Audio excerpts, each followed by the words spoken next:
लालपुर गांव में जानकी नाम की एक गरीब माँ रहती थी। जानकी की 3 बच्चे हैं। उसके पति रोड एक्सीडेंट में मरे गए थे। इसीलिए तब से जानकी अकेले ही अपने 3 बच्चों को संभाल रही है।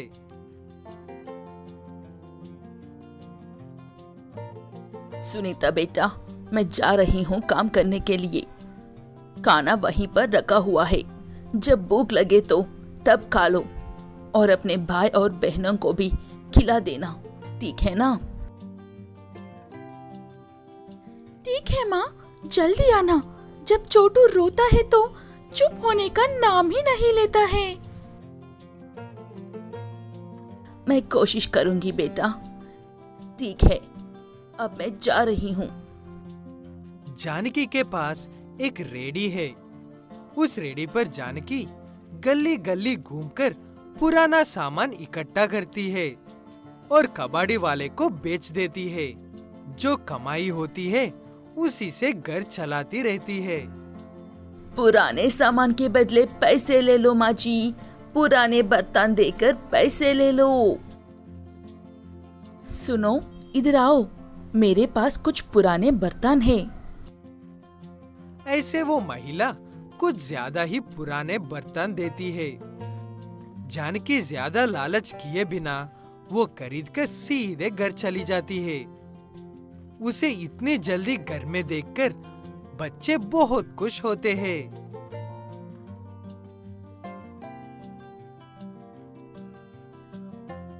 माँ, आप तो सच में बहुत जल्दी आ गई। हाँ बेटा, मैं सिर्फ सामान खरीद कर आ गई हूँ। शाम को जाऊंगी कबाड़ी वाले को बेचने के लिए। ऐसे कहते हुए जानकी अपने दोनों छोटे बच्चों को खाना खिला रही थी और उसकी बेटी बाहर रेडी के पास जाकर उन पुराने बर्तनों को पत्थर पर घिसते हुए अजीब सा खेल खेल रही थी। शोर सुनकर जानकी बाहर जाकर सुनीता को शोर बंद करने के लिए कहती है, लेकिन तभी जानकी को उन पुराने बर्तनों के बीच में एक आधा नया बर्तन नजर आता है। उसे देखकर जानकी, कैसे अजीब बर्तन है, आधा नया और आधा पुराना।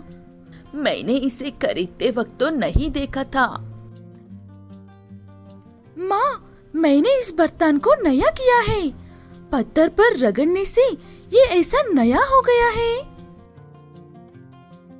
वो बात सुनकर और उस पत्थर को देखकर जानकी के मन में एक ख्याल आता है। उसके बाद जानकी उन पुराने बर्तनों को कबाड़ी के पास बेचने के लिए लेकर जाने के बजाय ऐसे ही कड़ी धूप में बैठकर एक एक बर्तन को पत्थर पर घिसते हुए बर्तनों को चमकाकर उन्हें नया बनाकर पुराने बर्तन के बदले नए बर्तन बेचती लगती है। लेकिन ऐसे करने पर किसी दिन कमाई हो रही थी तो किसी दिन नहीं हो रही थी।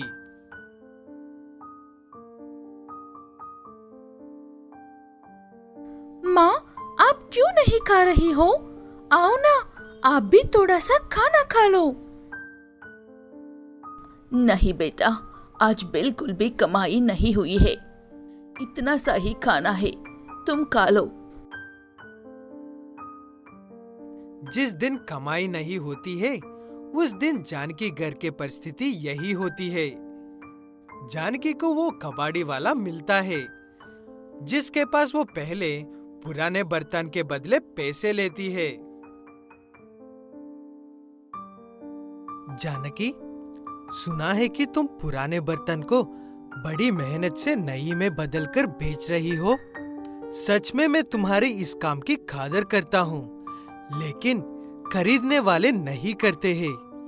उन्हें पता है क्या नया और क्या पुराना। इसीलिए शहर से कुछ नए बर्तन खरीदकर ऐसे ही व्यापार करके देखो। ऐसे कहते हुए वो कबाड़ी की दुकान वाला वहां से चला जाता है। जानकी भी थोड़े से पैसे इकट्ठा करके शहर से कुछ नए बर्तन खरीदकर वैसे ही व्यापार करती है और हर रोज उसकी थोड़ी बहुत कमाई होने लगी थी। ऐसे थोड़े थोड़े पैसे जमा करके एक दिन जानकी रेडी पर बर्तन खरीदने के बजाय एक छोटी सी दुकान लगाती है। ऐसे ही वो अपना व्यापार भी कर रही थी और बच्चों का ख्याल भी रख रही थी।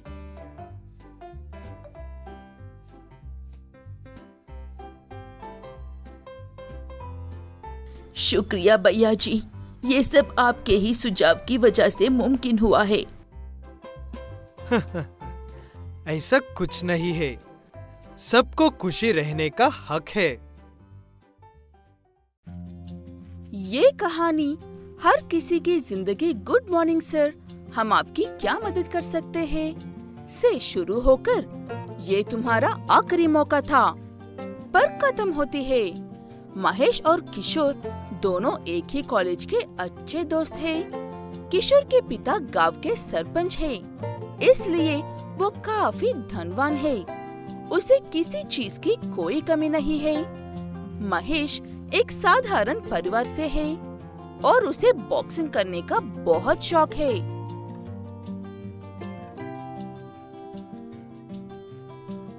क्या यार, कब से आ रहा है? मैं कितनी देर से इंतजार कर रहा हूँ। मैं भी लोन के लिए अप्लाई किया था, इसीलिए पेपर कलेक्ट करने में वक्त लग गया। महेश अपना खुद का जिम खोलने के लिए 5 लाख का लोन ले रहा था और किशोर इलेक्शंस में पैसे लगाने के लिए अपने पिता के लिए 500 करोड़ का लोन ले रहा था। दोनों को कुछ ही दिनों में उनके लोन के पैसे मिल जाते हैं। लोन लेने के बाद किशोर दूसरे देश चला जाता है और लिए हुए लोन का एक पैसा भी नहीं चुकाता है। महेश अपने लोन की ईएमआई वक्त पर देता है, फिर भी बैंक वाले हर महीने में उसका इंटरेस्ट रेट बढ़ाते रहते हैं।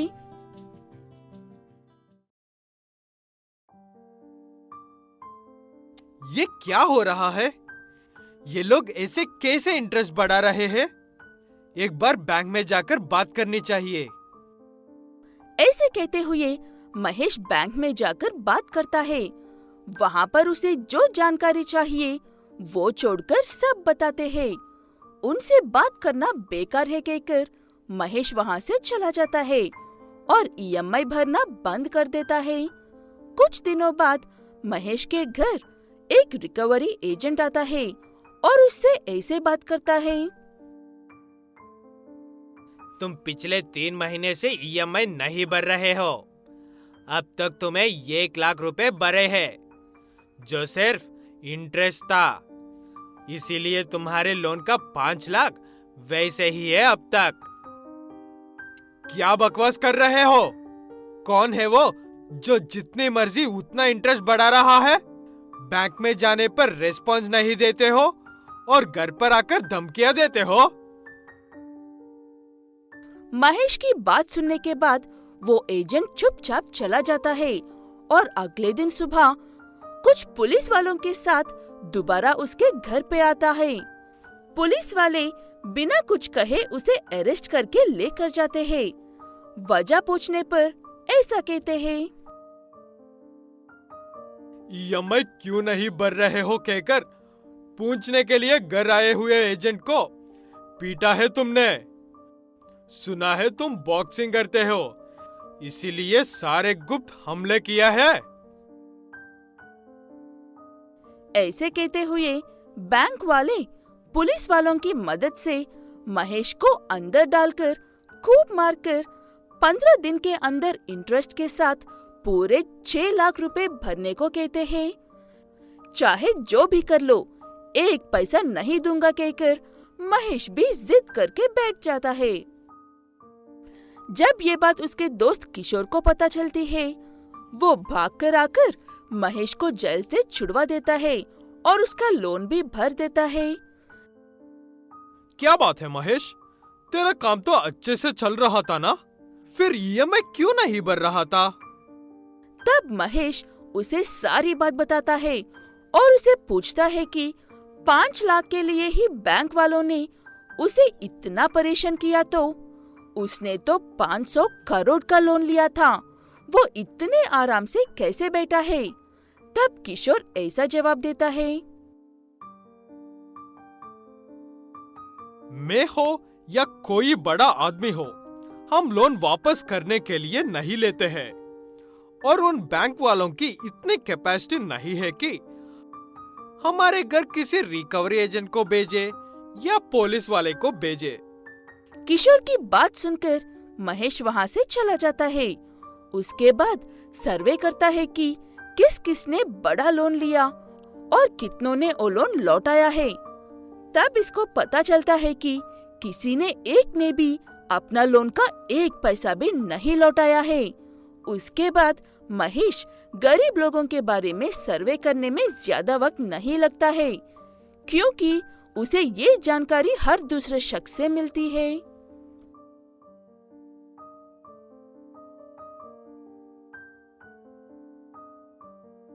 इसका कोई अंत नहीं है। धनवान हमेशा धनवान बलवान ही रहेगा और गरीब हमेशा शिकार बनकर फंसता रहेगा।